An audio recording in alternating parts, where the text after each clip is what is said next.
Hello everyone, আমার নাম অদিতি এবং তোমাদের প্রত্যেককে ওয়েলকাম মাদিস টিচিংয়ে। আজকের এই ভিডিও লেসনে আমরা শিখব দিস, দ্যাট, দিস এবং দোজের ব্যবহার। তো এই চারটে ওয়ার্ডের মধ্যে পার্থক্যটা কোথায়, কীরকমভাবে আমরা সেন্টেন্সে ব্যবহার করতে পারি, সবটা আজকের এই ভিডিও লেসনে বুঝবে। এই চারটে ওয়ার্ড যেগুলো আমি বললাম, দিস, দ্যাট, দিস, দোজ, এগুলোকে ডেমনস্ট্রেটিভ অবজেক্টিভস বা ডিটারমিনার্স বা ডেমনস্ট্রেটিভ প্রোনাউন্সও বলা হয়ে থাকে। কখন এগুলোকে ডেমনস্ট্রেটিভ অবজেক্টিভস বলা হয়, কখন এগুলোকে ডেমনস্ট্রেটিভ প্রোনাউন্স বলা হয় বা ডিটারমিনার্স বলা হয়, সেগুলো সবটা আজকের এই ভিডিও লেসনে বুঝবে।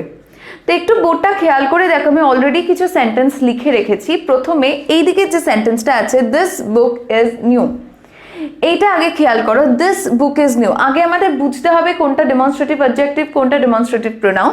তারপর আমরা দ্যাট এবং দিস এই প্রত্যেক কটার ব্যবহারের ব্যাপারে জানবো।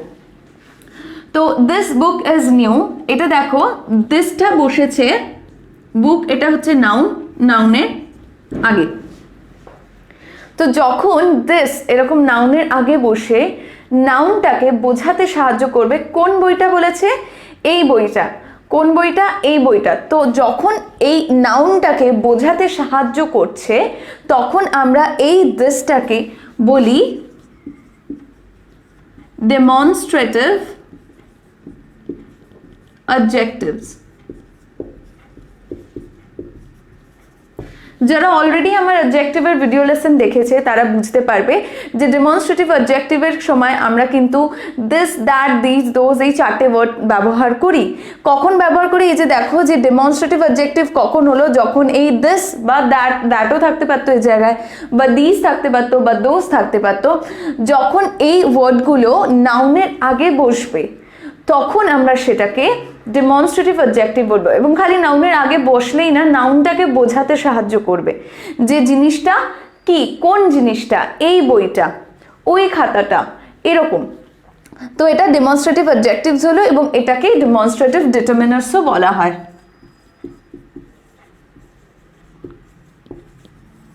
তাহলে এটার মানে কি হলো, দিস বুক ইজ নিউ, এই বইটা হয় নতুন।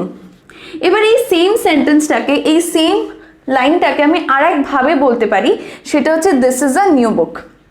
আমি এইভাবেও বলতে পারি, কিন্তু যখন এখানে আমি দিস এর ব্যবহার করছি, এখানে দিসটা কিন্তু আর বুকের আগে বসেনি, এখানে দিসটা একা বসেছে।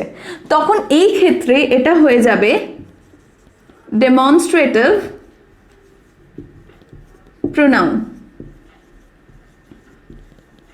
এখানে কিন্তু দিসের পর কোনো নাউন নেই। তাহলে এটার মানে কি হচ্ছে, এটা হয় একটি নতুন বই।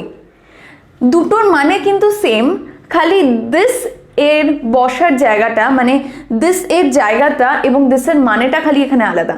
এখানে দিস ব্যবহার হয়েছে প্রোনাউন হিসেবে, এখানে দিস ব্যবহার হয়েছে অবজেক্টিভ হিসেবে। নাউনের প্লেসটা খালি চেঞ্জ হয়ে গেছে। তারপরেটা দেখো, এটা নিজেরাই এবার বুঝতে পারবে। দ্যাট কার ইজ রেড, এখানে দ্যাটের পর নাউন বসেছে, দ্যাট ইজ কার, এখানে দ্যাটের পর নাউন বসেছে, তাহলে এটা কি হবে, demonstrative objective. Next, that is my car, that car is red, এখানে দ্যাটের পর নাউন বসেছিল, এটা হয়েছিল ডেমনস্ট্রেটিভ অবজেক্টিভ। এখানে দ্যাটের পর কোনো নাউন নেই, নাউন আছে একদম লাস্টে, দ্যাটের পর ইজ রয়েছে। সো দ্যাট ইজ মাই কার, এখানে দ্যাট একা বসে আছে, তাই এটা হয়ে যাবে কিন্তু ডেমনস্ট্রেটিভ প্রোনাউন এবং আগেরটা হবে ডেমনস্ট্রেটিভ অবজেক্টিভস। তো চলো এবার আমরা শুরু করি দিস এর এক্সাম্পল দিয়ে। দিস মানে কি? দিস মানে হচ্ছে নিকটে যখন কোনো জিনিস সিঙ্গুলার থাকে তাকে বোঝানোর জন্য আমরা দিস ওয়ার্ডটা ইউজ করি।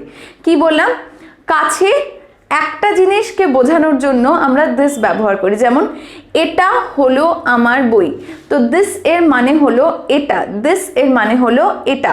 কাছে সিঙ্গুলার কোনো জিনিসকে বোঝানোর জন্য আমরা দিস ওয়ার্ডটা ইউজ করি। দিস এর মানে এটা। তাহলে এখানে প্রথম যে এক্সাম্পলটা আছে দেখো, দিস ইজ মাই হাউস, এর মানে হলো এটা হলো আমার বাড়ি।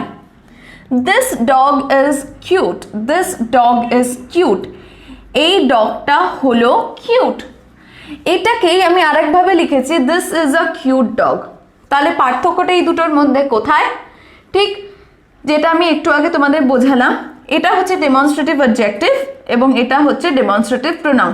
এর জন্যই আমি তোমাদের ওই জিনিসটা আগে থাকতে বুঝিয়ে দিয়েছি যে যাতে এই জিনিসটা এসে তোমাদের আর প্রবলেম বা কনফিউশন না হয়। ওকে, পরেরটা, high everyone this is Payel. এখানে দেখো কেউ একজন নিজেকে সবার সামনে ইন্ট্রোডিউস করেছে, বলছে হ্যালো সবাই বা হাই এভরিওয়ান, সবাইকে হাই, দিস ইজ পায়েল। এটা হলো পায়েল। আমি তোমাদেরকেও বলতে পারি high everyone this is Aditi. এটা আমি কখন বলবো? যখন তোমাদের সামনে আমি ফেস টু ফেস কথা বলবো না। টেলিফোনিক কনভারসেশনের সময় এই কথাটা বলতে প্রায়ই দেখা যায় high everyone this is Payel. হয়তো হতে পারে তুমি কনফারেন্স কলে রয়েছো, হয়তো হতে পারে তুমি 1 to 1 কথা বলছো, মানে ফোনে কথা বলছো, সেই ক্ষেত্রে তুমি বলতে পারো hi Rahul this is Payel or hi everyone this is Payel. But এটা কিন্তু টেলিফোনিক কনভারসেশনের সময় বেশি ব্যবহৃত হয়, কারণ এখানে দিস ব্যবহার করাটা আমি তখনই ব্যবহার করব যখন আমি তোমাকে দেখতে পাচ্ছি না, মানে ওপারের মানুষকে যখন আমি দেখতে পাচ্ছি না তখন আমি দিস ব্যবহার করব। নিজেকে ইন্ট্রোডিউস করার সময় একঘর লোকের সামনে যখন আমি নিজেকে ইন্ট্রোডিউস করব তখন কিন্তু আমি বলবো না this is Payel or this is Aditi, কারণ এই জিনিসটা অনেকে হয়তো বলে থাকে বাট জিনিসটা অ্যাকচুয়ালি কিন্তু ভুল। Okay, next, this is my wallet. এটা হলো আমার ওয়ালেট। ওয়ালেট মানে purse. Okay, can I have this newspaper please? না, এখানে আমি কাউকে রিকোয়েস্ট করেছি যে আমি কি এই নিউজ পেপারটা পেতে পারি প্লিজ। এই প্রত্যেকটা ক্ষেত্রে দেখো দিস কিভাবে ব্যবহার হয়েছে। কখনো দিস ব্যবহার হয়েছে নাউনের আগে, ঠিক যেরকম এখানটায়, আবার কখনো দিস প্রোনাউন হিসেবে ব্যবহার হয়েছে। এখানেও ডেমনস্ট্রেটিভ অবজেক্টিভ হিসেবে, এখানে আবার প্রোনাউন হিসেবে ব্যবহার হয়েছে। সেম হয়েছে এখানে, ডেমনস্ট্রেটিভ প্রোনাউন হিসেবে দিস কিন্তু ব্যবহার হয়েছে। তাহলে আমরা এখানে দেখলাম যে দিস ব্যবহার হয় কি কি ক্ষেত্রে। সিঙ্গুলারে আমরা ব্যবহার করি কোনো বস্তু, সময় বা অভিজ্ঞতা বা মানুষ ইত্যাদি বোঝানোর জন্য, বাট যেটা সিঙ্গুলার আছে এবং নিকটে আছে। ফাইন, নেক্সট হচ্ছে দিজ। দিজ আমরা কখন ব্যবহার করব? এইটার উপর আমি একটু জোর দিয়ে উচ্চারণ করব এই ওয়ার্ডটাকে, দিজ। দিজ, এটা দিস আর এটা হবে দিজ। নাও দিস কখন হবে? দিস এর প্লুরাল হচ্ছে দিজ, দিস এর প্লুরাল হচ্ছে দিজ। তার মানে নিকটে যখন অনেকগুলো জিনিস থাকে, এটা সিঙ্গুলার ছিল, এটা হবে প্লুরাল। নিকটে যখন অনেকগুলো জিনিস থাকে, একের বেশি জিনিস থাকে, তখন আমরা সেটাকে বোঝানোর জন্য দিস ওয়ার্ডটা ইউজ করব, these. Okay, next, this are my books. This are my books. এখানে দেখো নাউনের পাশে এস অ্যাড করেছি আমি, কারণ আমি এখানে দিস ব্যবহার করেছি। যখন আমরা দিস ব্যবহার করব মাথায় রাখতে হবে আমরা নাউনের পাশে কিন্তু এস ব্যবহার করব, কারণ এটা আমরা প্লুরালের কথা বলছি। এই বইগুলো আমার, এটার মানে হলো এই বইগুলো আমার, এইগুলি হয় আমার বই। যদি আমি আক্ষরিকভাবে মানেটা বলতে যাই, এইগুলি হয় আমার বই। আর যদি এটা আমি বলি এই বইগুলি আমার, তাহলে আমি বলবো this books are mine. Next, I would like to buy these flowers. এখানে নাউনের আগে দিজ ব্যবহার হয়েছে, তাহলে এটা কি হবে? Demonstrative objective. I would like to buy these flowers মানে হচ্ছে আমি এই ফুলগুলি কিনতে পছন্দ করব। আমি এই ফুলগুলি কিনতে পছন্দ করব। এখানে কিন্তু এস আছে। This chocolates are delicious. এই চকলেটগুলি হয় সুস্বাদু। তারপর দিজ আর মাই ফ্রেন্ডস। এইগুলি হয় আমার বন্ধু। I bought this clothes from mall. আমি এই পোশাকগুলি কিনেছিলাম, বট আছে। I bought these clothes from mall. আমি এই পোশাকগুলি কিনেছিলাম, বট আছে, কিনেছিলাম হবে ফ্রম মল, মলের থেকে। এবার আমরা শিখব দ্যাট এবং দোজের ব্যবহার। দ্যাট আমরা কখন ব্যবহার করি? দূরে কোনো সিঙ্গুলার জিনিসকে নির্দিষ্ট করে বোঝানোর জন্য আমরা দ্যাট ব্যবহার করি। যেরকম ওই বাড়িটা হয় আমার, ওই বলটা হয় আমার, ওই পুতুলটা হয় আমার। এখানে কিন্তু প্রত্যেকটা সেন্টেন্সে একটা জিনিস কমন, সেটা হচ্ছে ওই ওয়ার্ডটা।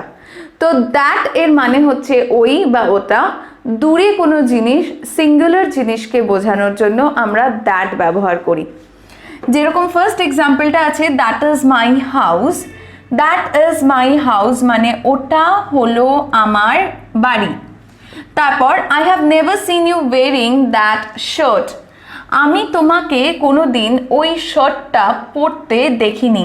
পরের এক্সাম্পলটা, hi everyone that is my friend Payel. এখানে বলছে হাই এভরিওয়ান, হাই সবাইকে, ওটা হলো আমার বন্ধু Payel. That was a good film. ওটা একটা ভালো ফিল্ম ছিল। Can I have that news paper please. আমি কি ওই নিউজ পেপারটা প্লিজ পেতে পারি? তো এখানে নিউজ পেপার কিন্তু নাউন, তার আগে এখানে দ্যাট ব্যবহার হয়েছে। নিউজ পেপারটাকে নির্দিষ্ট করে বলছে কোন নিউজ পেপারটা, ওই নিউজ পেপারটা আমি নির্দিষ্ট করে বলছি। এরপর দেখবো আমরা দোজের ব্যবহার। সো ফার্স্ট এটা দেখো, those are my books. Those are my books. Now টেবিলের ওপর দূরে যদি অনেকগুলো বই থাকে, তাহলে সেই ক্ষেত্রে আমি দোজের এই ওয়ার্ডটা ব্যবহার করব, দোজ ওয়ার্ডটা ব্যবহার করব। দোজ কখন ব্যবহার করি? ওইগুলো বোঝানোর জন্য। তো দোজ মানে হচ্ছে ওইগুলো। দ্যাট মানে ওই বা ওটা, দোজ মানে ওইগুলো। তার মানে দূরে যখন কোনো জিনিস থাকে প্লুরাল, সেটা হলে আমরা দোজ ব্যবহার করবো। সিঙ্গুলার হলে দ্যাট, প্লুরাল হলে those. So those are my books মানে ওইগুলো হলো আমার বই। Next, I would like to buy those flowers. আমি ওই ফুলগুলি কিনতে পছন্দ করব। এখানে কিন্তু দোজের পর যে নাউনটা বসেছে সেটাও কিন্তু এস ব্যবহার হচ্ছে, ঠিক যেরকম দিজের পর বসেছিল। দিজের পরও কিন্তু আমরা যখন কোনো নাউন বসিয়েছিলাম এস অ্যাড করেছিলাম, এখানেও কিন্তু নাউনের পাশে এস অ্যাড হচ্ছে। কারণ আমাদের একটাই জিনিস মাথায় রাখতে হবে, দোজ কিন্তু আমরা প্লুরালের ক্ষেত্রে ব্যবহার করছি। তারপর দোজ চকলেটস আর ডেলিশিয়াস। ওই চকলেটগুলি হয় ডেলিশিয়াস, সুস্বাদু। What colour are those. ওইগুলি কি রং? What colour are those. ওইগুলি কি রং? I have never seen you wearing those shirts. Now এখানেও কিন্তু আমি একটা এক্সাম্পল রিপিট করেছি, এইটা আর এটা। এখানে আমি দ্যাট দিয়ে বলেছিলাম, এখানে সেটাই আমি দোজ দিয়ে বলেছি। পার্থক্য কোন জায়গাটা? এখানে আমি বলেছিলাম আমি তোমাকে কোনোদিন ওই শার্টটা পরতে দেখিনি। এখানে আমি কি লিখেছি? আমি তোমাকে কোনোদিন ওই শার্টগুলি পরতে দেখিনি। এখানে কিন্তু দোজের পর শার্ট বসেছে, কিন্তু তারপর একটা এস বসেছে। ওই শার্টটা, দ্যাট শার্ট মানে ওই শার্ট, এবং দোজ শার্টস মানে ওই শার্টগুলি। তো আশা করি তোমরা বুঝতে পেরেছো যে আমরা দিস, দ্যাট এবং দিস, দোজ কখন কিভাবে ব্যবহার করব। আশা করি এই ভিডিওটা তোমাদের জন্য হেল্পফুল ছিল। দেখা হচ্ছে তোমাদের প্রত্যেকের সাথে আবার পরের ভিডিওতে নতুন কোনো কন্টেন্ট নিয়ে। আচ্ছা, next time stay connected with Adi's teaching. And যারা এখনো পর্যন্ত আমার চ্যানেলটি সাবস্ক্রাইব করোনি, please subscribe my channel and don't forget to hit that bell icon bell.